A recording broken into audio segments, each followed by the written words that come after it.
نام خدای توانا. سلام دوستان عزیز، خوش آمدید به برنامه نوبتی ما امروز تصمیم گرفتیم بریم شهر تولوز و مسجد کلانترین شهر تولوز که در جنوبی شهر قرار دارد بریم نماز جمعه را بخونیم و ولاگ یا برنامه داشته باشیم از این مسجد تا که شما هم بیننده باشیم و برای معلومات بیشتر تا آخر برنامه بیننده این برنامه باشید.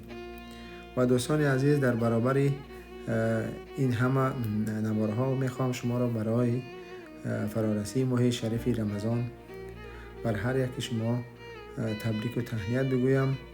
خدا کند که یک ماه پرفیض و پربرکت باشد در کنار عائله های محترمتان یا فامیل های محترمتان و خدا کند که یک ماه خیلی خوب و پرفیض و پربرکت باشد و از خداوند متعال خواهانیم که تمام گناه های ما و شما را در این ماه رحمتش ببخشد.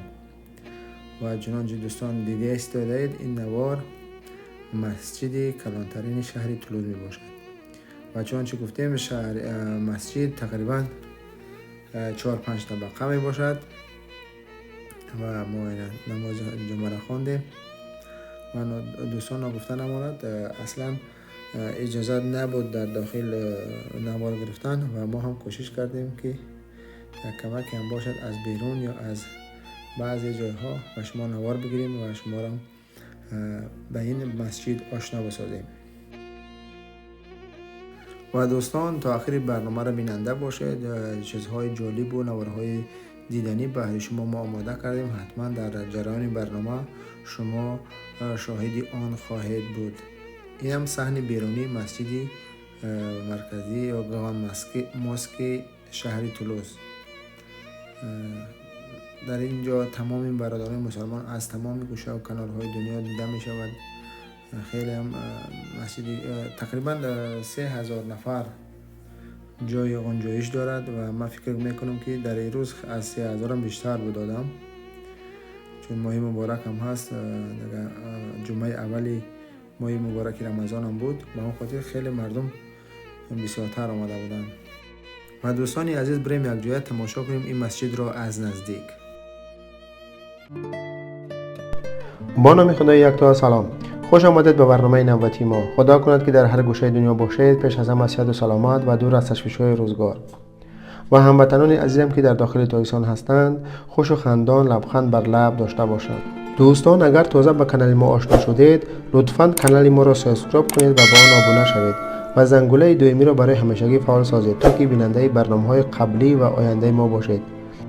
در برنامه‌های پیشکی یک چند نفر درخواست کردند که از یکان مسجد فرانسه گزارش یا ولاگ آماده کن. اینک اولین ولاگ ما آید به مسجد در فرانسه. خواستیم که این دفعه خواهش بینندگان را اجرا کنیم و شما نیز می توانید فکر و درخواست خود را زیر ویدیو با ما شریک بسازید.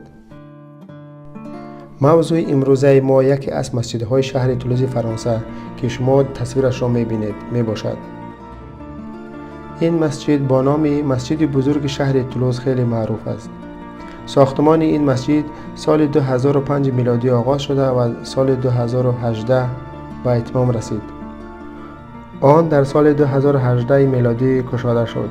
مسجد در محله امپلان در جنوبی شهر تولوز جایگیر است. گنجایشش 3000 نفر می باشد. مبلغ یا ساختمان لایحه 6 میلیون یورو در بر می گیرد. پول اساساً از معرکه 13 ساله مسجد النور در نزدیکی آن که خود سال 1989 میلادی تأسیس یافته بود به دست آمد. علاوه ها از دولت فرانسه، الجزایر 213,000 یورو و کویت 131,000 یورو وارد کرده شد. این بنای مسجد بزرگ شهر تولوز دارای 3 تالار نمازگزاری است که یک تاش برای زنان پیش بینی شده است و یک مکتب قرآنخوانی دارد. آن با مرمر تونسی، قالین‌ها و درهای ترکی، لوسترهای مصری و دیگر لوازمات‌های مراکشی آرا داده شده است. در بیرون گنبد طلادار و مناره دارد. معمارش کریستیان برتی بود. مسجد کلانترین شهر تولوز 2 درآمدگاه مرکزی دارد، یکی مردانه و دیگری زنانه و 4 درآمدگاه علاوگی و 2 جای برای وضو گرفتن زنها و مردها. در عین زمان در فرانسه تقریباً 2300 مسجد وجود دارد و باز از 200 تا 250 مسجد دیگر در نقشه گرفته شده است. گفتن دشوار است که اولین مسجد در فرانسه کی ساخته شده است. در یکی از شهرهای فرانسه، شهر نربانه، دلیل‌های آرکئولوژی موجود است که گویا در همین شهر مسجد عصر هشتم ساخته شده است و مسجد دیگر دتسیگان در دپارتمنت برونمرزی مایوتا سال 1538 میلادی ساخته شده است. مسجد بزرگ دیویچین در سال 1916 برای استفاده موقتی در دوام جنگ یکم جهانی ساخته شد. سال 1919 میلادی مسجد آسیب دید. مسجد بزرگ شهر پاریس یا شهر پاریژ در سال 1926 میلادی افتتاح شده است و مقام برجسته را نگاه می دارد و یکی از بزرگترین مسجدهای دائمی در فرانسه است. این رخت مسجدها در فرانسه مکمل نیست. در سال 2014 میلادی وزارت کارهای داخلی فرانسه 2368 عبادت‌های مسلمانان را از جمله 2052 تاش در پایتخت فرانسه حساب کرده است. در سال 2015 در فرانسه تقریباً 2200 عبادتگاه مسلمانی وجود داشت. مسجد کلانترین در فرانسه از روی مساحت عمومی مسجد گراند استراسبورگ می باشد. آن در میدان 10187 متر مربع و میدان ساخته شده اش 2731 متر مربع تخمین زده می شود.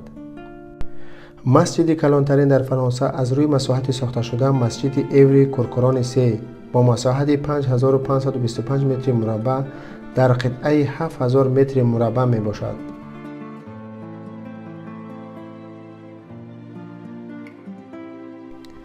عزیزان، اینجا رسیدیم به فرجام برنامه. این هم بود کمی معلومات درباره مسجد بزرگترین شهر تولوز فرانسه. فکر و ملاحظه، پیشنهاد، درخواست زیر ویدیو با ما شریک بسازید. دوستان، اگر از ویدیو خوشتان آمده باشد حتما کانال ما را سابسکرایب کنید و با آن ابونه شوید و به دوستانتان بفرستید و از دکمه زنگوله دائمی رو برای همیشگی فعال بسازید تا که بیننده برنامه‌های ما باشید. تا برنامه‌های دیگر، خدا یار مددگار همه ما و شما باشد. بدرود.